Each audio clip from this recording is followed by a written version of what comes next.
Hello everybody, this is Lise from Fallen Misfits, and today I'm going to tell you about a scrim we just finished against Devastation. And as I'm sure you all know, Devastation is an awesome war clan. We had so much fun doing this scrim against them. They had fabulous bases, they came up with some amazing attacks, and we're so happy to be able to war against them. This was so much fun, so much better than any of the war we generally do. And so what we organized was a 20 versus 20, because we needed to match and we wanted the weights to be very close. And in these 20 players, we had 6 Town Hall 8s, 2 Town Hall 10, and the rest of Town Hall 9, so 12 Town Hall 9. And the war was so close, like until the last hour of war, we were within a few stars of each other. We had still attacks on both sides. You know, they had higher attacks left, more attacks left, but we were a little bit ahead. And in the end, it played in our favor, and we ended up winning 58 to 54. And we had to invite a guest for this war. We had to invite Psychonaut from Prism Legend to be able to match their DE's highest Town Hall 10. And this is why you see him here for the first time. And so DE really pulled some amazing attacks. They were really let down by 2 of their Town Hall 8s who didn't use any attacks. So this is why you see they've only used 36 attack out of 40.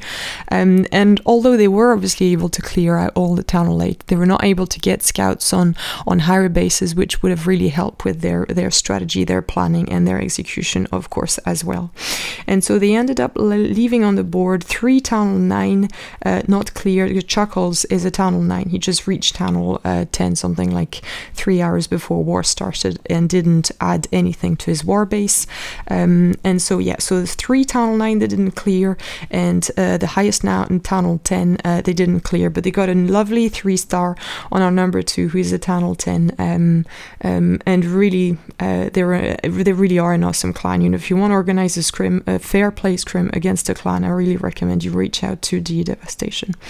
And on our side, we got also 1 Town Hall 10 3-star, didn't manage to get the number 2, and we left 1 Town Hall 9 on the board that didn't get 3-starred in the end, but everything else was cleared. We were really happy. The guys really stepped up. It was an amazing war, and we had loads of fun. And so I'm going to share with you a large number of attacks today, because there's so many good ones. I couldn't go down to 3 sort of attacks like I generally do, so I'm going to show a little bit more. I hope you guys will enjoy that. And the first attack is going to be the attack of Psychonaut on their number 1. So that base was scouted by our number 2 to start with, and Psychonaut decided to attack it with a sort of Hogo wipe attack. So 4 golems, 2 P.E.K.K.A.s, his BK. He knows there's a lava in the clan castle, so he does not send in his queen where he's going to go and do his initial push, so that his archer queen doesn't lock onto that lava and get maximum value out of her. And so he gets a jump that allows him to get all the way into the core, and then deploys the hogs kind of surgically around the base. He doesn't have many of them, but because all of the defenses are kind of focused on what's happening into the core, the hogs take very little damage, and he's able to get a lot of value out of them as well. He's got 2 heals for them as well. He knows where the bombs are from the scouts, and so all the center of the base gets taken out by his sort of go wipe. The left side gets taken out by the hogs, and the right side is where he deploys his archer queen. He doesn't back her up with healers or anything. He just let her go down the base on her own, because most of the defenses are targeting what's happening into the core. She's obviously taking a little bit of damage, but not too much. It is to a degree that is manageable for her, and the hogs go and take down all the outside of the base. And with the few wizards that he's deployed early for cleanup, as you can see here on the side, he's able to get a 3-star. I mean, a 3-star like this, although his hogs almost ended up going bacon at the end, is phenomenal. Like, I don't know that we've ever seen such a high level 3-star attack in our clan. So Psychonaut from Prism Legend really supported us and had a great war. So let's speed it up.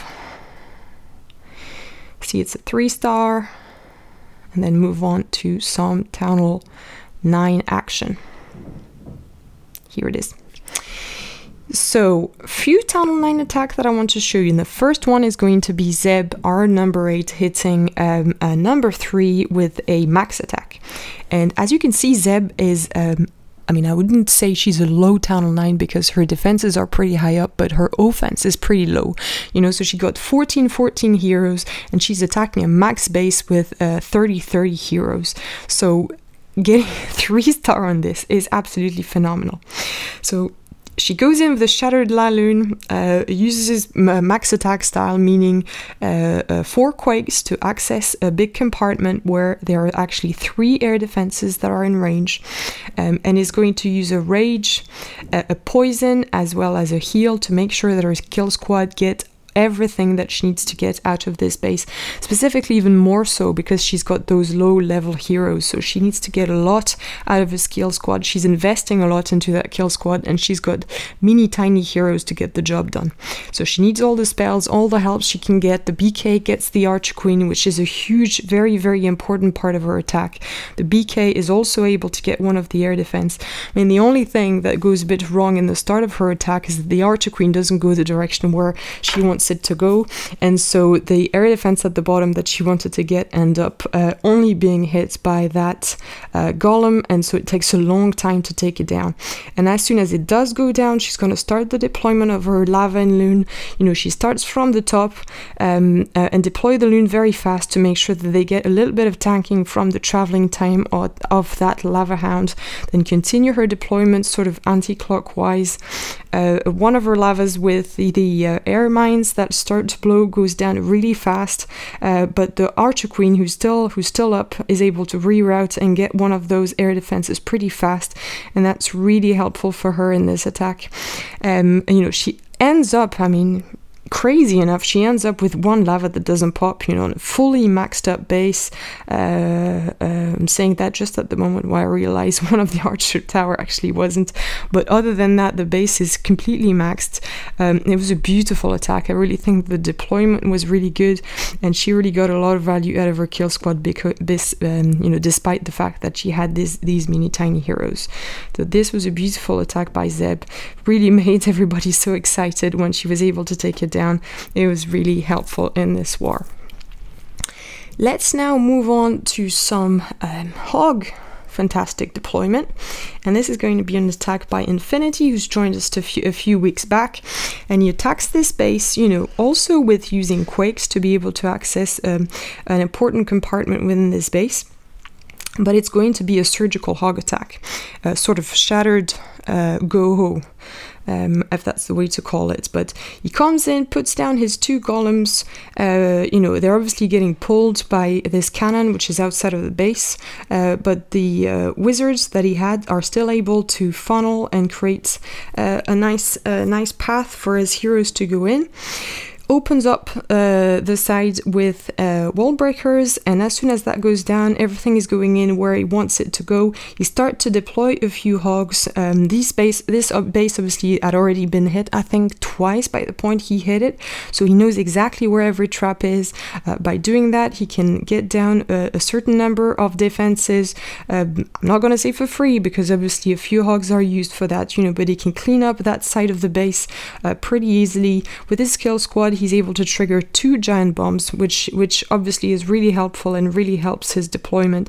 And as soon as the defense start to target what's happening into the core, you see here 3rd bomb pops, he can start his hog deployment.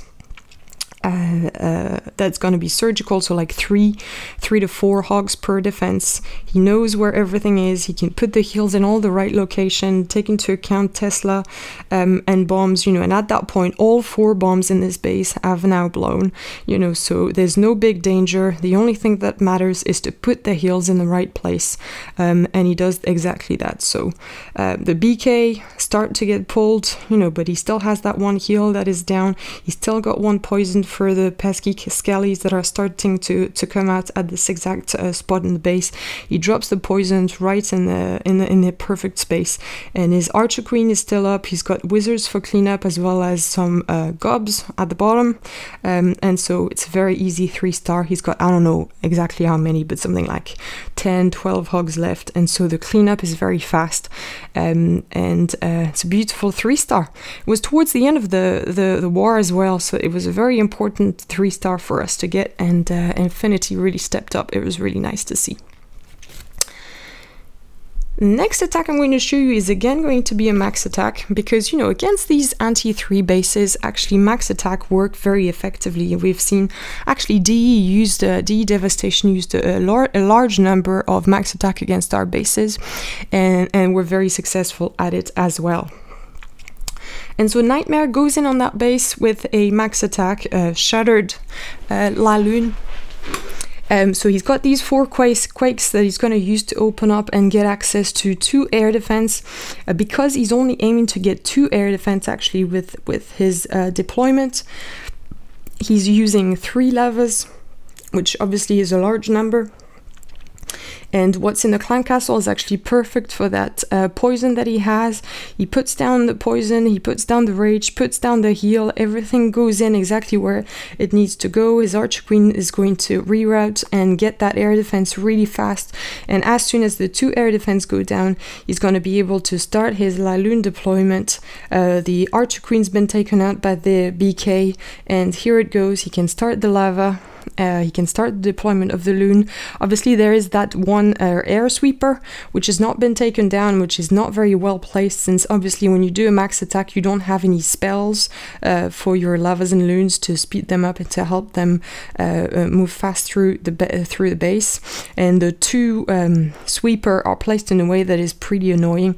But because the most dangerous defenses were pretty much on the outside, and he's able also to get to the air defense is pretty fast in his deployment, it doesn't really matter. I mean, they let's say delay taking down the remainder of the defense, but they don't cause a major issue in the end.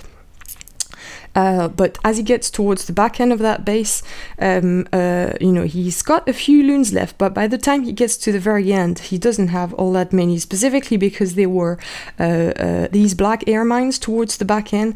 I guess what the person who made the base was trying to avoid was the use of a dragon or 2 to take down the Archer Queen, which was towards the bottom, and so it placed against Nightmare on his La Lune deployment, specifically because his Lunes ended up on that side of the base as well. And so it was a perfect attack. 3-star, first attempt on the base. That was a great attack. We were very happy with it as well. So that's number 6. And there are another last 2 attacks I want to show, and this one is going to be by Allie. So Allie normally doesn't have this account in our clan, so he's got 2 accounts, one that he has in our clan usually, which is Heisenberg, and this account he used in another clan, and obviously he's our mate, he's been in our clan for a long time, and so for this scrim we asked him to bring in his other account because we needed another 72k Town Hall 9 to get the match. And he completely stepped up. He was amazing. It was phenomenal the way he attacked. And so he goes in on that base with a GoHo attack. He does that trick for the Lava Hound. So this base had been scouted by a Town Hall 8. I mean, our Town Hall 8 were phenomenal this war.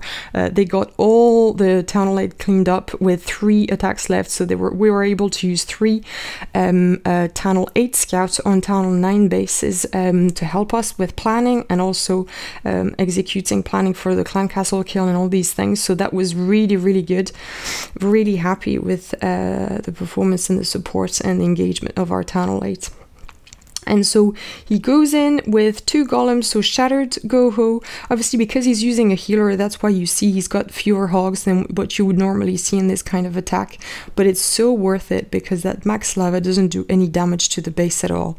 And he goes in at an angle which is quite far away from the Archer Queen. So it's kind of a little bit risky, but because she's on the outside, I don't know if you've seen, but she's been taken out pretty early in the attack. And the angle where he goes in from help him also get some giant bombs taken out, which is obviously very helpful. And at that point, you know, once all the key defenses are not defenses, but the Archer Queen's taken down, some of the bombs have started to blow, he can start his surgical hog deployment from the bottom, start to use his heals. You know, at that point there's only 1/3 of defenses left and he still has 2 heals available. So, you know, his Archer Queen is still up. It's just such a beautiful attack, so well executed. I mean, the only thing that worried me me was all these storages that were there at the bottom, and the hogs end up the raid kind of in an opposite direction. And hopefully, I mean, in the end, the beginning I was a bit worried about it, but you know, they end up blowing on that last bomb and getting that last Tesla, but it puts them exactly in the right path. And so the hogs are at the bottom where all the storages are. He's got wizards up top to help with cleanup. His Archer Queen is still up, you know, so you know, nothing is going to stop him from getting that 3-star.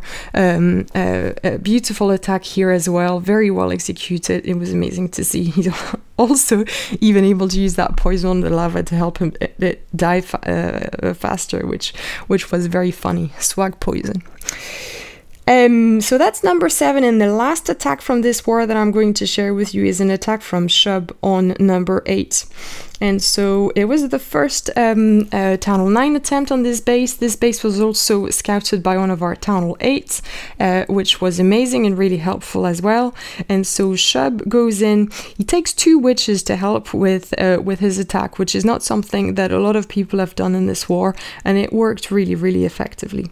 So he gets the pull that way, unfortunately, and you know, that's one of the tips that I've heard other people say before. When you put down your poison, don't look where the loons are, look at their reflection at the bottom, you know, these little gray points, and that's what you use to know where to put your poison, because otherwise generally you put it too much to the side, and as he has done here, he ends up with 2 loons that have not been taken care of.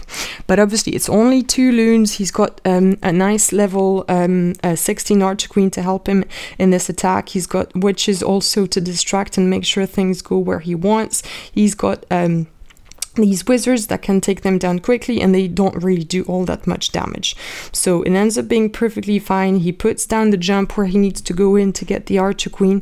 His heroes end up splitting a bit, which when the attack happened I wasn't so sure about, but in the end it wasn't much of an issue. He's able to take down the Archer Queen pretty fast. He puts down Rage to help push his kill squad a little bit further in the base, which also helps very much. And as soon as what he wanted to achieve is achieved, he can start his surgical hog deployment from the bottom, puts down the heal spells to protect the hogs. He loses quite a lot to spring traps, which is always annoying. I mean, you can never get a full Town Hall 8 scout to scout for everything, but at least you know where the Teslas are, you know where the bombs are if the scout was done properly. And you know, as he gets to that point in the attack, you know, his Archer Queen is fully alive, which is absolutely amazing. You know, the double giant bomb is only triggered by 2 hogs, you know, and he's got the witches, he's got the wizards, he's got some golems still alive, you know, he's got wizards, goblins, loads of stuff on the outside to help with cleanup. And so with the 4 hogs that he has left, he's able to clean up all the rest of that base pretty easily and get that beautiful 3-star. So here it is. Obviously, you know, I chose these attacks because they were on the highest bases. They were the most impressive from that perspective, but there were many, many more amazing attacks. The lower Town Hall 9 did awesome as well as the Town Hall 8s, but as always, you can't show everything. So I hope you guys will enjoy the attacks. Thank you very much, everybody, for watching. Congrats again to everybody at Fallen Misfits and Devastation. Really love the event. Thank you very much again, everybody, for watching, and see you all next time.